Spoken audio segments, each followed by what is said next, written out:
Alright, so it seems to be that there's a little paper or something bubbling up, a little percolation of an idea that leads back to Angstreich and that crew.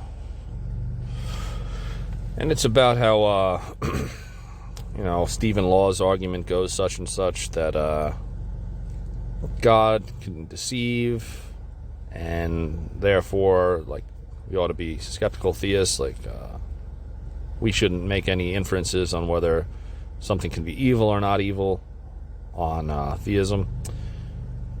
Now, there's more to it than that. Just Google skeptical theism. There's a problem with this view. The problem with this view is that just as almost all Christians believe that, well, it may be logically possible for God to have created automatons without free will, nevertheless, if he had the desire or he felt it good to make free creatures in his image, that he cannot then it's not logically possible for him to override the freedom of creatures, right? It's a contradiction. If they're free, their will is not overridden. Now, that doesn't mean he can never take one creature and override their freedom, but it's that human beings in general as a substance, or rational beings at all as a substance, their free will is a higher good to God than him treating them like marionettes on the stage. So just as it's not compatible or possible for God to force free creatures to do something, likewise, perhaps it's not possible, it's not compatible that creatures that are rational, whether they be men or other rational creatures, maybe women, it may be that in that case it's not compatible that he can deceive them in such a way that they would think 5 + 5 = 8, or have moral intuitions that are completely wrong.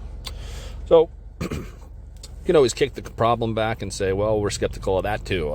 Maybe God's good is such that he doesn't think rational creatures are a good thing, or there is no imago Dei, or the Bible's all wrong, or your senses are all wrong, or your own logic is all wrong. So you're just going to get yourself into a place of global skepticism anyway.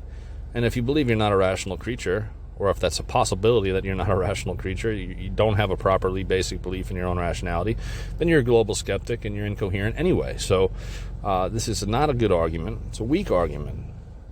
And that's why it's from Stephen Law. It's weak. And that's why Jack and Dog and these guys are promoting it, because it's weak.